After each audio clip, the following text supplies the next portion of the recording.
sharing my screen and um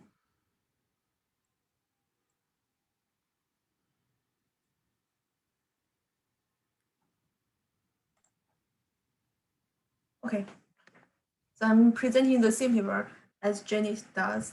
Yeah, thinking through other minds, and I'm talk about it from a different perspective, hopefully.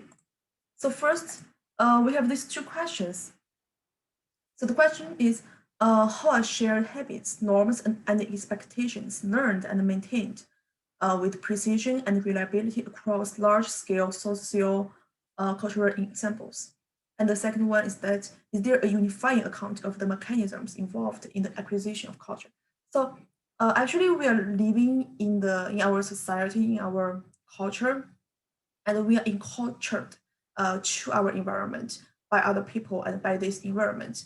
But here they are asking, is there a unifying account of the mechanism? That's how we learn our culture and how this process can be illustrated. So actually, they provide several concepts like shared expectations. Because we are living in this society and we have the joint goals with other people, and we have the shared expectations of our world. And the second is selective patterning of attention and behavior. So for our attention and behavior, we have several selective patterns. So it's not random, and these patterns are directed by our culture, by other people, by people around us. We are influenced by those things that which shaped our attention and our behaviors. So next is cultural evolution, cultural inheritance, and implicit learning. So the cultural things are learned implicitly by us because we actually suffer from poverty of stimulus. We don't have much stimulus, and actually no one taught us explicitly about the culture, but because we are immersed in this environment, so that we learn it implicitly. And this article want to explore how this implicit learning actually happens. Okay. So theory of mind again, and here I will talk about this into more details. Actually, we have like three theories of mind. So the first is the theory. So this theory means you actually form a theory of how minds operate in your mind, and actually you make inference about other people's minds due to this theory that you form. So actually, this is a kind of like difficult way of inferring other people's mind. And the second one is simulation theory. This means you also make inference for other people's mind, but actually you don't actually form a theory thing, but actually you simulate from your own perspective, like because you assume other people's are like me, and what they will do, what I will do if I were him or I were her. So this kind of way is like you simulate other people due to your own experience. The third one is embodied cognition. So this one is more simple. It means you don't inference by you don't infer what other people think, and you actually it means your responses are all quick, intuitive, and embodied. So it's kind of like you based on your intuition, because you learned it, you already learned it like intuitively, and you respond to those things very quickly and intuitively. You don't actually interpret other people's minds. So actually, later on, they combined those two ways of theory of minds. They call it think fast and slow. So when you think fast, you will go to this embodied cognition because you just make intuitive responses. But when you think slow, you go to this thing because you need to infer other people's thought. Because, for example, some language dependent circumstances, you have to infer what other people's thinking. But for other more quick and intuitive ways, you just don't make those implicit inference. So for this paper, actually, they propose another way. It's thinking through other minds. So those keywords are what we talked about already, like implicit cultural learning. So they are addressing the problems of those things, like shared expectations, immersed participation, and cultural niches, etc.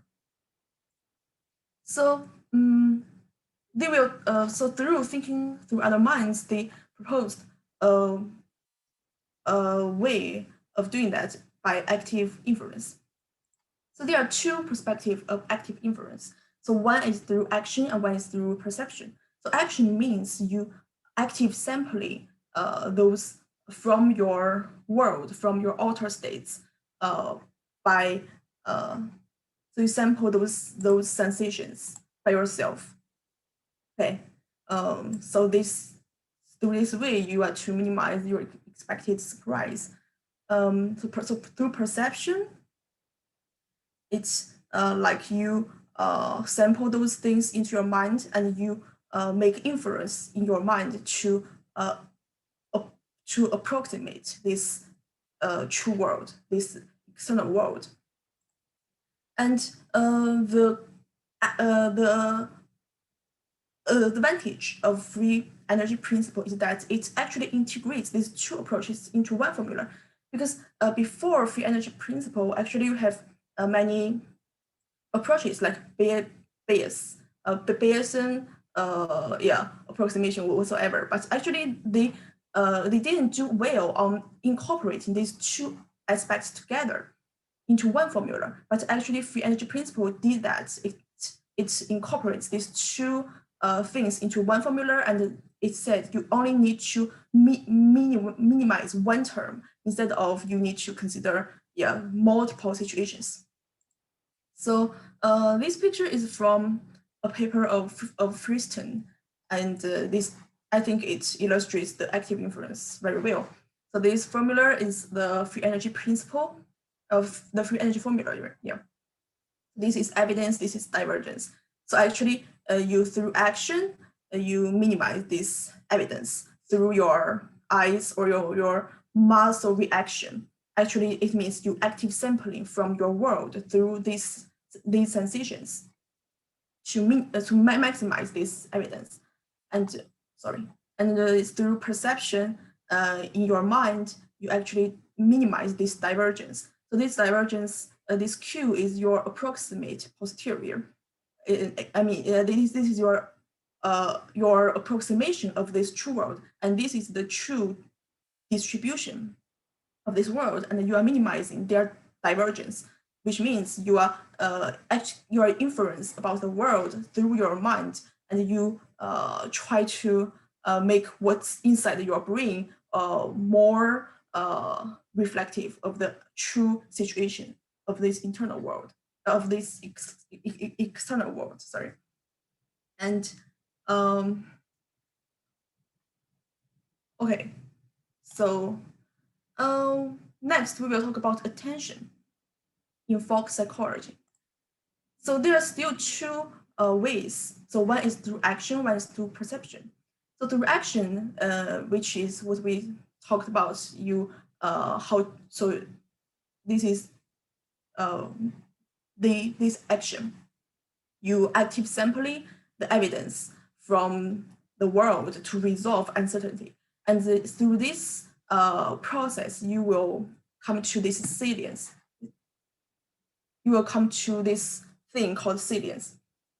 The salience means you sample from this world, and through time, something becomes more important to you, to your brain, and for your inference, and more and more you will pay more attention to those salient things, but you will ignore those things that are not important to you.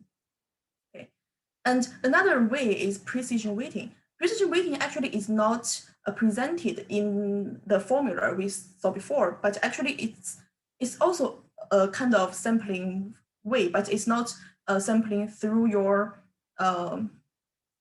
through action, but it's through your perception. because actually you will see many things, you will sample many things, but some information are reliable, but some information are not. Then you need to filter in your brain that which information you should pay more attention to, and which information you just pay less attention to. So this causes precision weighting. So you put different weights to those things you already sampled, and you gather those things to minimize your surprise. So this is what precision weighting actually does. It is for your belief updating. So you select those messages. So actually, through precision weighting, it accumulates the right sort of information after it's being sampled.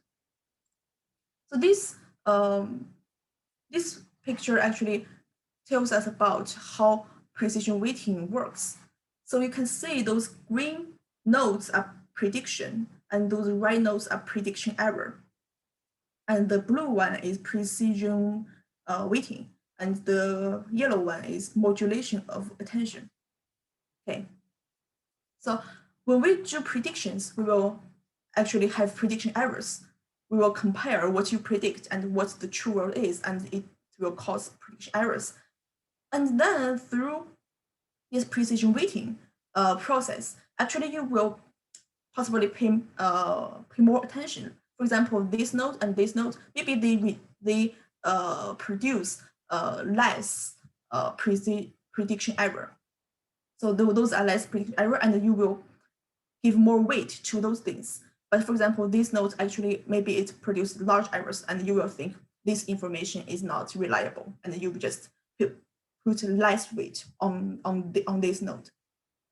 So by actually putting those precision weight to those nodes, you changed your regimes of attention. Actually, you pay more attention to this and these things, but you just ignore those other things. So it changes your regimes of attention. And these regimes of attention is actually governed by your culturally patterned practices. And those come from your shared expectations through your cultural niche. And your cultural niche actually shaped your regimes of attention. And this is what actually happening in your mind, your brain. So next section is novelty seeking. Janet already talked about this, but I want to maybe talk about this a little bit more, because actually I think in the last class I actually put forward some doubt on this theory, because I said that if you only minimize, your only goal is to minimize free energy, your state will actually collapse in the end, because you will be trapped in a loop. You will be trapped in a loop that you will be trapped in this small circle, and you cannot get out of this circle. So actually, in this paper, the Friston also put forward this idea in one of his papers. So he called this dark room problem. So dark room problem means if you only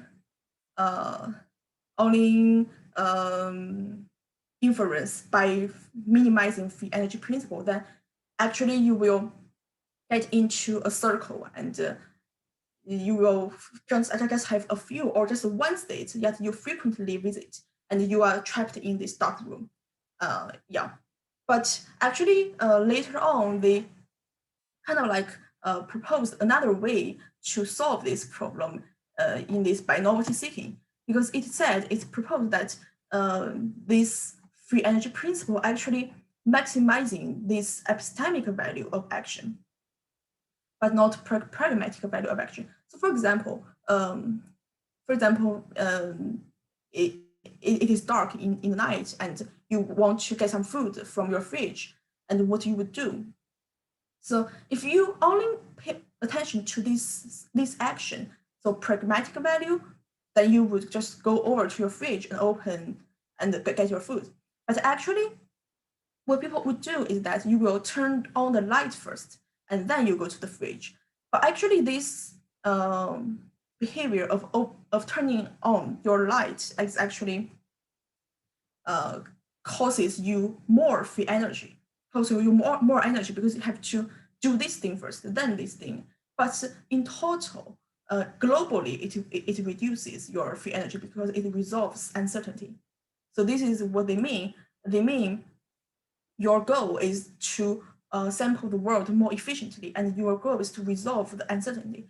And the salience here is actually a kind of information gain. And when you gain more information, when you resolve more uncertainty, actually you are more satisfied with your model. And this epistemic foraging actually entails your exploration to your world, which so through this way, novelty seeking, you won't be trapped in the dark room, and you can go over the dark room and you make those epistemic foraging into your surroundings, and maybe in locally it will increase your free energy, but over long time scales it will reduce the free energy in the end.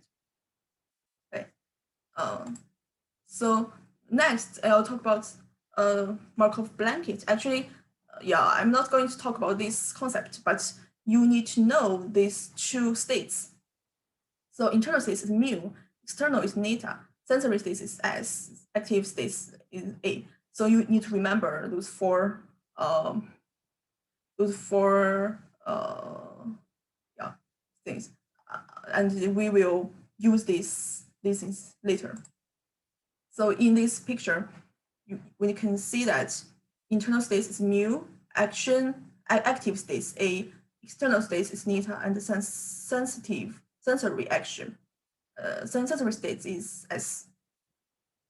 And here we know that IF is our free energy principle, free energy equation. And by minimizing this free energy equation, we get those things. But actually here, there's some subtlety because we can see in this formula, maybe here, we see that actually neta is our hidden variable, and neta is our hidden variable, and S is our observed variable. I think it's very important to make distinction between those things. So what this picture means is that in your brain, you have your model of this external world, and you are modeling this world inside your brain. And now by minimizing this divergence, actually you are making your mind more close to what this external world is, and by maximize this accuracy, you are maximize that accuracy is like you active sampling from this world. From this sampling of this world is sampling your sensations, because your mind is secluded from this world. The only way you can know what the external states are is through your sensations. So actually, you are sampling your sensation, sampling this world through sampling your sensations, and then you sample those sensations which are more, which give you salience, give you more evidence about how this world is. So actually, in this model, they introduced four variables, but actually in the previous thing, in the first picture, this is quite simple because there are only two variables, only S and O. O means observed variables, and S means your hidden states. But so yeah, so in this is quite simple. But actually, in these papers model, they actually introduced four variables. So this is kind of like difficult to understand at first. Yeah, actually they added like two other things inside this model. And next, they actually introduced another free energy equation here. And here they use the inner state mu to be the hidden variable, and active state A to be the observed variable. So here, what it means is that very importantly, because in the previous model, you only use your mind, you adapt your mind to this world, and you sample through this world to make your mind more adaptive to this world. But actually, in this model, it means you can actually change this world. But now this world is kind of like an entity who can do the inference, active inference. So actually, now this world, your world, is changing itself to adapt to your mind. So I think this is a brilliant idea. Yeah, although it's kind of like weird at first, but actually, when you think about that, it's not only you, your mind is your mind adapts to this world, but your world is also changes itself to adapt your mind. So now your world is acts as an entity, as an agent who does this active inference, and it minimizes this free energy. And actually, this is a dual problem, I think. It was separate from here, and actually, these two equation is just the same equations. The only difference is that it changes the variables here. So it changes the variables here, but this process is quite similar. It means you use your mind. So in your mind, and you use your action to change this world. And this world is adapting to your mind, actually. So this is a kind of like a closed system. Your mind adapts to the external world, and the external world is actually adapting to your mind. Yeah. So this paper means through this process, it actually forms the cultural niche. So there are many agents. So agents 1 to agents N, agent N. And every agent is minimizing this free energy, and they act to this world. So this world is now your cultural niche. And so many agents, they form this cultural niche together, and through their actions. And actually, this cultural niche then is formed, is changed due to the minds of the agents. And in turn, this world also provides those sensations for those agents, so that these agents will adapt their minds to this world. Yeah, that's all. Is there any questions? Thank you.